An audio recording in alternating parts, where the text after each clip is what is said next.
आ चुका हूं, फिर भी एक बार और पढ़ा देते हैं। कार्बीन, कार्बीन जो है इसमें एक कार्बन होते हैं और दो या तो हाइड्रोजन या क्लोरीन, ऐसा कुछ तो भी होते हैं। जनरली इसमें हाइड्रोजन होते हैं। ओके, जनरली इसमें हाइड्रोजन होते हैं। ठीक है, ये दो प्रकार के होते हैं। ये इलेक्ट्रॉन डिफिशिएंट कंपाउंड है, ये इलेक्ट्रॉन डिफिशिएंट कंपाउंड है, कंपाउंड है। So act as Lewis acid, so act as Lewis acid, Lewis acid की तरह ये काम करता है, लुईस एसिड की तरह ये काम करता है। So act as Lewis acid, ये लुईस एसिड की तरह काम करता है। ओके, अब देखिए इसके दो प्रकार होते हैं। अब देखिए इसके दो प्रकार होते हैं, ये दो टाइप का होता है। एक्चुअली में यहाँ पे इस कार्बन के पास 6 इलेक्ट्रॉन होते हैं। इस कार्बन की अगर बात करें तो अगर मैं इस कार्बन की बात करूं तो इस कार्बन में कितने इलेक्ट्रॉन है? 6 इलेक्ट्रॉन है। इसका ऑक्टेट कंप्लीट नहीं है, ऑक्टेट कंप्लीट नहीं है, octet not completed, octet complete नहीं है इसके। ये दो प्रकार के होते हैं, ये दो प्रकार के होते हैं। एक को कहा जाता है, अच्छे से समझिएगा, पहले पढ़ा चुके हैं। एक को कहा जाता है सिंगलेट कार्बीन, एक को कहा जाता है सिंगलेट कार्बीन, अच्छे से समझिएगा।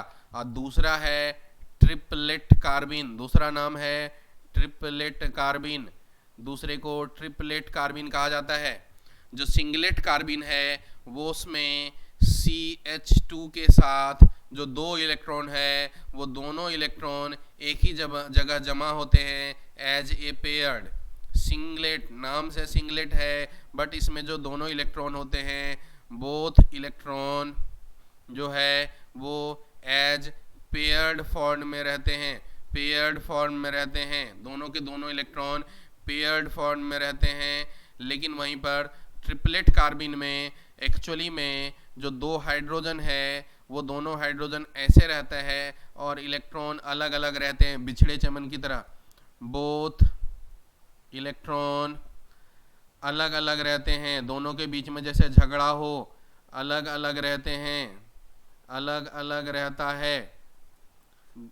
है, अलग अलग रहता है। ठीक है, इसको कहते हैं ट्रिपलेट कार्बीन। नाम अलग है, नाम उल्टा दिखता है। सिंगलेट में सिंगल नहीं रहता, सिंगलेट में जोड़े में रहता है। सिंगलेट में जो इलेक्ट्रॉन है वो जोड़े में दिखेंगे, जोड़े में दिखेंगे, जोड़े में दिखेंगे। बट ट्रिपलेट में अकेले अकेले दिखेंगे, ट्रिपलेट में अकेले अकेले दिखेंगे, अकेले दिखेंगे। क्या ये बात समझ में आ गया आपको? ट्रिपलेट में अकेले दिखेंगे और सिंगलेट में जोड़े में दिखेंगे। और अगर ये जोड़े में है, अगर ये जोड़े में है तो इसमें एक्चुअली में जो सिंगलेट कार्बीन होते हैं या अगर ये जोड़े में है तो इसका जो हाइब्रिडाइजेशन है, अगर हाइब्रिडाइजेशन की बात करें इस कार्बीन का, तो ये sp2 हाइब्रिडाइजेशन हुआ, क्योंकि इसमें दो हाइड्रोजन हुए और एक ये भी as a sigma bond count होंगे, तो sp2 हाइब्रिडाइजेशन होता है। इसका जो हाइब्रिडाइजेशन है वो कैसा होता है? sp2 हाइब्रिडाइजेशन होंगे। ठीक है, और अगर इसके हाइब्रिडाइजेशन की बात करें तो यहाँ देखिए ये एक और ये एक, तो इसका जो हाइब्रिडाइजेशन है वो sp हाइब्रिडाइजेशन हुआ। इसका हाइब्रिडाइजेशन कैसा हुआ? sp हाइब्रिडाइजेशन हुआ। ये प्लेनर होते हैं, ये जो है ये लीनियर होते हैं। एक्चुअली में ये जो है वो कैसा होता है? ये लीनियर होता है, लीनियर होता है, लीनियर होता है, लीनियर होता है। एक ही प्लेन में होते हैं, sp एक ही लाइन में होते हैं, लीनियर जैसा होता है। इसमें जो डाइपोल मोमेंट है, सॉरी डाइपोल मोमेंट बोल रहे हैं, मैग्नेटिक मोमेंट, एक होता है मैग्नेटिक मोमेंट म्यू। आप सभी जानते होंगे एटॉमिक स्ट्रक्चर अगर पढ़े हैं तो मैग्नेटिक मोमेंट, उसकी फॉर्मूला होता है √n × n + 2। और अगर उससे निकालेंगे आप तो 2 इलेक्ट्रॉन अनपेयर्ड है, इसमें 2 इलेक्ट्रॉन अनपेयर्ड है, तो 2 इंटू 2 प्लस 2 √8, मतलब 2√2 होता है, 2√2 होता है।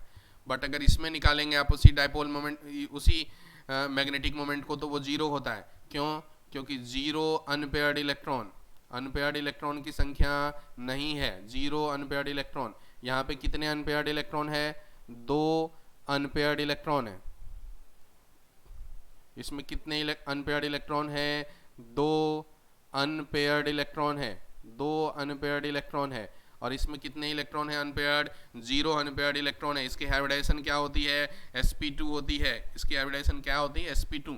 यहाँ जो बॉन्ड एंगल होता है, अगर हम बॉन्ड एंगल की बात कर लें तो बॉन्ड एंगल यहाँ पे जनरली 110 से 111 के बीच में होता है। जनरली इसका 110 111 डिग्री के आसपास इसका बॉन्ड एंगल होता है।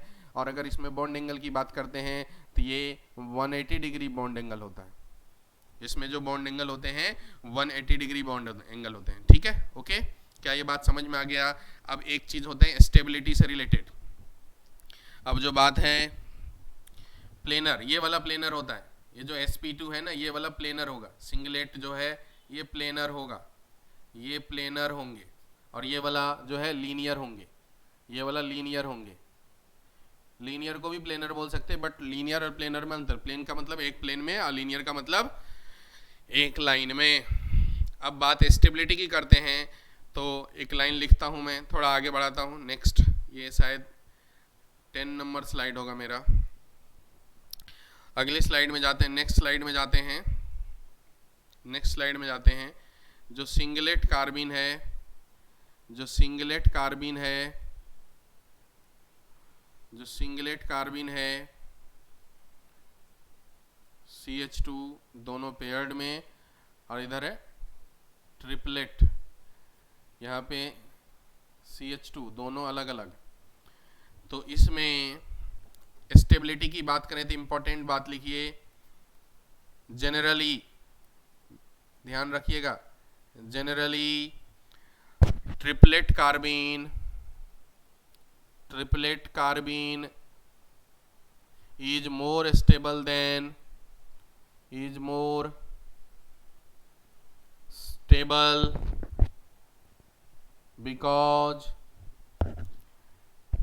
generally triplet carbene is more stable because lone pair bond pair repulsion in singlet, because lone pair bond pair repulsion in singlet. तो एक्चुअली में जो सिंगलेट कार्बिन है, जो सिंगलेट कार्बिन है, यहाँ पे अगर बात करें तो ये लोन पेयर और ये इस बॉन्ड के बीच में रिपल्सन जनरेट होता है, ये लोन पेयर और इस बॉन्ड के बीच में रिपल्सन जनरेट होता है, इसीलिए लेस स्टेबल होते हैं, कम स्टेबल होते हैं। और यहाँ पे इसमें किसी भी तरीके का कोई रिपल्सन नहीं है, सो ये मोर स्टेबल होता है, मोर स्टेबल होता है, ज़्यादा स्टेबल होता है। ठीक है, क्या बात समझ में आ गया? But in case of back bonding, जहां बैक बॉन्डिंग की चांसेस बनेगा, but in case of back bonding, जहां पे बैक बॉन्डिंग की चांसेस बनेगी, वहां पर सिंगलेट इज मोर स्टेबल, वहां सिंगलेट इज मोर स्टेबल। अब कहाँ बनेगी बैक बॉन्डिंग की चांसेस? बैक बॉन्डिंग आपको हम बता चुके हैं, जैसे Cl कार्बिन का ये रूप, यहाँ बैक बॉन्डिंग बनेगा CF2, मतलब हाइड्रोजन के जगह पे फ्लोरीन क्लोरीन ये सब रहे, तो इस जगह में बैक बॉन्डिंग बनेगा, इस जगह में बैक बॉन्डिंग बनेगा, इस जगह में बैक बॉन्डिंग बनेगा। बैक बॉन्डिंग जानते हैं ना आप? बैक बॉन्डिंग मतलब इसका जो लोन पेयर है वो इधर की तरफ आता है, इसका जो लोन पेयर है वो इधर की तरफ आता है, स्टेबिलिटी को बढ़ाने के लिए। तो बैक बॉन्डिंग के वजह से, बैक बॉन्डिंग के वजह से स्टेबिलिटी ज़्यादा हो जाती है, क्योंकि बैक बॉन्डिंग भी एक प्रकार का समझिए क्या है, रेजोनेंस है। तो इलेक्ट्रॉन डायरेक्ट उसको मिलने लगता है, तो वो स्टेबिलिटी की तरफ बढ़ने लगता है। तो इसीलिए ये बात, ये लाइन याद रखना है, ये लाइन याद रखना है। Generally triplet कार्बिन is more stable then singlet कार्बिन, but in case of back bonding singlet is more stable then triplet. ध्यान रखना है आपको, क्या क्या ध्यान रखना है? ये ध्यान रखना है कि सिंगलेट कार्बिन में कोई इलेक्ट्रॉन सिंगल नहीं रहता है, ट्रिपलेट कार्बिन में दोनों के दोनों सिंगल रहते हैं। सिंगलेट कार्बिन का हाइब्रिडाइजेशन sp2 होता है, ट्रिपलेट का कार्बन का हाइब्रिडाइजेशन sp होता है। ट्रिपलेट कार्बिन लीनियर होते हैं, सिंगलेट कार्बिन प्लेनर होते हैं। और अगर हम मैग्नेटिक मोमेंट की बात करते हैं तो सिंगलेट कार्बिन में चूंकि कोई अनपेयर्ड इलेक्ट्रॉन नहीं, इसलिए उसका मैग्नेटिक मोमेंट 0 होता है। बट ट्रिपलेट कार्बिन में 2 अनपेयर्ड इलेक्ट्रॉन, इसलिए उसका मैग्नेटिक मोमेंट √8 मतलब 2√2 होता है। ओके। और अगर स्टेबिलिटी की बात करते हैं तो जनरली कौन ज़्यादा स्टेबल होगा? ट्रिपलेट ज़्यादा स्टेबल होगा सिंगलेट के रिस्पेक्ट में, क्योंकि सिंगलेट के अंदर एक्चुअली में बॉन्ड पेयर लोन पेयर रिपल्सन्स होते हैं, जबकि ट्रिपलेट में किसी भी टाइप का कोई रिपल्सन्स नहीं। ट्रिपलेट में देखिए सब चीज़ें बराबर दूरी पे हैं, इसके साथ ये जितना दूर पे है उतना ही सिचुएशन इसके साथ है, उतना ही सिचुएशन इसके साथ है, उतना ही सिचुएशन इसके साथ। तो यहाँ रिपल्सन जो है मिनिमम है, यहाँ मिनिमम रिपल्सन है, रिपल्सन बहुत कम है, यहाँ मिनिमम रिपल्सन है, इसीलिए ये ज़्यादा स्टेबल है। But in case of back bonding, जब बात बैक बॉन्डिंग की करते हैं, बैक बॉन्डिंग जो है एक्चुअली में हमने आप लोगों को पढ़ाए हैं, बैक बॉन्डिंग हमने आपको पढ़ाए हैं। आपको अगर याद होगा तो जैसे BF3 में होता था बैक बॉन्डिंग, AlCl3 में होता था बैक बॉन्डिंग, BF3 में होता था बैक बॉन्डिंग। तो वो पीछे से जहाँ पे लोन पेयर की अवेलेबिलिटी है वो अगर पीछे से इसके ऑक्टेट को पूरा करने के लिए यूज होने लगे तो उसे कहते हैं बैक बॉन्डिंग। तो in case of back bonding singlet कार्बिन is more stable then triplet. क्या प्यारे बच्चों, क्या ये बात समझ में आया या नहीं आया? बताइए आप, क्या आपको समझ में आया कि नहीं आया? प्यारे बच्चों बताएं कि क्या आपको समझ में आया या नहीं समझ में आया? समझ में आया या नहीं आया? आ गया? क्या आपको समझ में आ गया? प्यारे बच्चे ये सब चीज़ें समझ में आ गया? अच्छा, सिंगलेट कार्बिन चूंकि यहाँ अनपेयर्ड इलेक्ट्रॉन है, अनपेयर्ड इलेक्ट्रॉन नहीं है, इसीलिए डायामैग्नेटिक नेचर का होता है, डायामैग्नेटिक नेचर के होंगे। बट ये वाला में अनपेयर्ड इलेक्ट्रॉन है, इसीलिए ये पैरामैग्नेटिक नेचर के होंगे, पैरामैग्नेटिक नेचर के होंगे। ओके प्यारे बच्चों, कमेंट करके बताएं कि आपको समझ में आया या नहीं आया।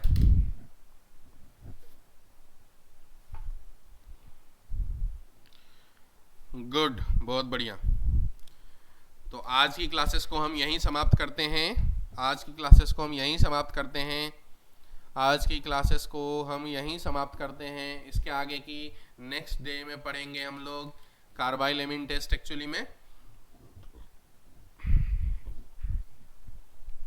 Formation of carbene and carbylamine test next day में पढ़ेंगे। अब टाइम टेबल की थोड़ी बात कर लेते हैं।